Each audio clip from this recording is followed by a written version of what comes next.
ক্যালেন্ডারের পাতা উল্টালেই শুরু ফুটবল বিশ্বকাপের মাস। ইতোমধ্যেই দলগুলো ঘোষণা করেছে নিজেদের স্কোয়াড। পছন্দের ফুটবলার সুযোগ পাচ্ছেন কিনা বিশ্বকাপ স্কোয়াডে, সেই নিয়ে সয়লাভ সামাজিক যোগাযোগ মাধ্যম।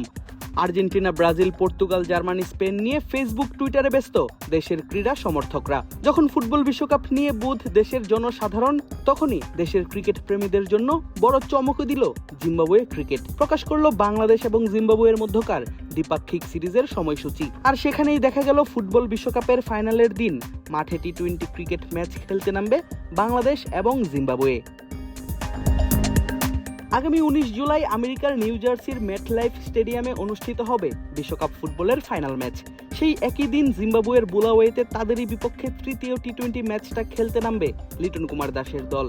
2022 সালের পর আবারও জিম্বাবুয়ে সফরে যাচ্ছে বাংলাদেশ দল। খেলবে পূর্ণাঙ্গ একটি সিরিজ, যেখানে থাকবে 1 টেস্ট, 3 ওয়ানডে আর 3 টি-20 ম্যাচ। সেই সফরকে সামনে রেখেই পূর্ণাঙ্গ সূচিও প্রকাশ করেছে Zimbabwe cricket. Next level, well done, side by side, free. বাংলাদেশের সফরটা শুরু হবে 28 জুন হারারেতে শুরু হতে যাওয়া একমাত্র টেস্ট ম্যাচ দিয়ে। বাংলাদেশ ও জিম্বাবুয়ে এখন পর্যন্ত 20 টেস্টে মুখোমুখি হয়েছে।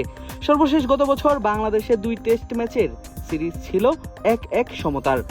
টেস্ট ম্যাচের পর সেই হারারেতেই 6 থেকে 11 জুলাইয়ের মধ্যে হবে 3 ম্যাচের ওয়ানডে সিরিজ। ম্যাচ 3টি অনুষ্ঠিত হবে যথাক্রমে 6, 9 এবং 11 জুলাই। আর ওয়ানডে সিরিজের পর বুলাওয়েতে 15 থেকে 19 জুলাই মাঠে গড়ানোর কথা 3 ম্যাচের টি-20 সিরিজ। ম্যাচ 3টি মাঠে গড়াবে যথাক্রমে 15, 17 এবং 19 জুলাই। ফুটবল বিশ্বকাপের এমন উন্মাদনার মাঝে বাংলাদেশের এমন সিরিজ নিশ্চয়ই বাড়তি উন্মাদনা যোগাবে দেশের ক্রীড়াপ্রেমীদের মাঝে।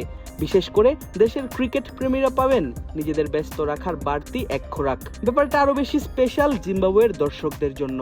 একে তো তাদের ঘরের মাটিতে সিরিজ, তার উপর এই সিরিজই হতে যাচ্ছে চলতি ক্যালেন্ডার ইয়ারে তাদের ঘরের মাটিতে প্রথম কোনো আন্তর্জাতিক ম্যাচ। শুধু তাই নয়, গত ফেব্রুয়ারি-মার্চে ভারত এবং শ্রীলঙ্কায় অনুষ্ঠিত টি-20 বিশ্বকাপের পর এটি হবে দলটির প্রথম আন্তর্জাতিক ম্যাচ। সর্বশেষ টি-20 বিশ্বকাপে অস্ট্রেলিয়া ও শ্রীলঙ্কার মতো দলকে হারিয়ে প্রথমবারের মতো সুপার 8-এ উঠেছিল জিম্বাবুয়ে। সিরিজকে সামনে রেখে নিজেদের প্রকাশিত এক বিবৃতিতে জিম্বাবুয়ে ক্রিকেটের ব্যবস্থাপনা পরিচালক গিভমোর মাকনি বলেন, বাংলাদেশের বিপক্ষে পূর্ণাঙ্গ সিরিজ আয়োজন করতে পেরে তারা বেশ আনন্দিত।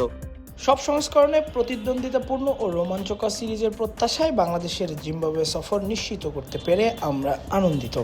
এই সফরটি আমাদের জন্য অত্যন্ত তাৎপর্যপূর্ণ। চলতি বছরের শুরুর দিকে আইসিসি ছেলেদের টি-20 বিশ্বকাপে অসামান্য পারফরমেন্সের পর এই সিরিজের মাধ্যমে ঘরের মাঠে আন্তর্জাতিক ক্রিকেট ফিরছে।